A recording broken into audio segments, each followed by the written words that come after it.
श्री गोपाळ कृष्ण भगवान की जय। लीळा नंबर 526चा उर्वरित भाग। मग राजाकडून दान पुण्य करविले, होम करविला, मग मंत्र सांगितला। तेव्हा राजाने म्हटले, हा मंत्र मला पूर्वी एका जोग्याने सांगितला होता। कानिपने म्हटले, हा मंत्र मी जाणे का माझा गुरु जाणे? तिसऱ्या कुणाला हा मंत्र माहीत नाही। तुला हा मंत्र ज्यांनी सांगितला ते जोगी कुठे आहेत? राजाने सांगितले, मी तर त्यांची हत्या करविली। कानिपने म्हटले, त्यांना छेद भेद नाही, कोणाकडून हत्या करविली? राजाने सांगितले, भूसंगी तरोडा करवी हत्या करविली। मग भूसंगी तराडाला बोलवले, त्याला विचारले, त्या जोगीचे तू काय केले? त्याने म्हटले, ते समाधीत आहेत।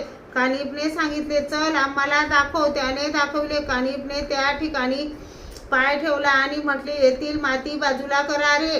माती बाजूला केली आणि पाहिले तर जालंधरास राग आलेला दिसला। ती जागा परत जशीच्या तशी केली।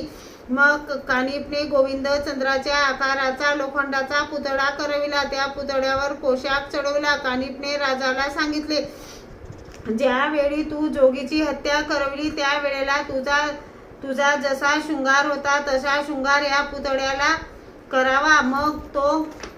मग तो शृंगारलेला लोखंडाचा पुतळा जालंधराच्या समाधी पुढे उभा केला। मग जालंधराला समाधीतून जागृत केले। कानिप आजूबाजूला उभा राहिला व आपल्या पाठीमागे गोविंद चंद्र राजा उभा केला। कानिपने जालंधराला आदेश केला। यावर जालंधराने विचारले, कोण आहे? कानिपने म्हटले, मी कानिप। जालंधराने म्हटले, तुझ्यासोबत कोण आहे? कानिपने म्हटले, राजा गोविंद चंद्र। त्याने त्या लोखंडी पुतळ्यास तो गोविंद चंद्र आहे असे समजून श्राप देत म्हटले, भस्म हो। आणि लोखंडाचा गोविंद चंद्राचा पुतळा जळून भस्म झाला। जालंधराने पाहिले तेव्हा कानिप दिसला आणि त्याला विचारले, कानिप तू केव्हा आला? कानिप जालंधराच्या पाया पडला। जालंधराने म्हटले, माग प्रसन्न झालो। कानिपने म्हटले, राजा गोविंद चंद्र मला द्या। त्याने म्हटले, तो तर भस्म झाला नाही, तो जिवंत आहे। जालंधराने म्हटले, जा, तुला दिला, परंतु तो कुठे आहे? मग राजाला जालंधराच्या पाया पडायला सांगितले। जालंधराने विचारले, मग हा भस्म झालेला कोण? त्यावेळी कानिपने सगळे सांगितले। तेव्हा जालंधराने म्हटले, भले केले।